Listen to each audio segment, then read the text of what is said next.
পায়ে আলতা লাগানোর সময় বিবাহিত মেয়েদের ভুল করেও এই 4টি কাজ করতে নেই, নয়তো স্বামীর ভালোবাসা শেষ হয়ে যায়, সাথে তার অকাল মৃত্যু হতে পারে।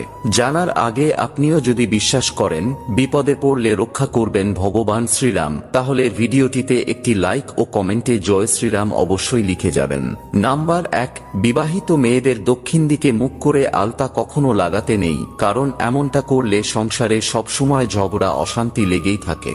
নাম্বার 2, বিবাহিত মেয়েদের শুধু আঙুলে নয় পুরো পায়েই আলতা লাগানো উচিত, কারণ এভাবে আলতা না লাগালে স্বামীর ভালোবাসা কমে যেতে থাকে।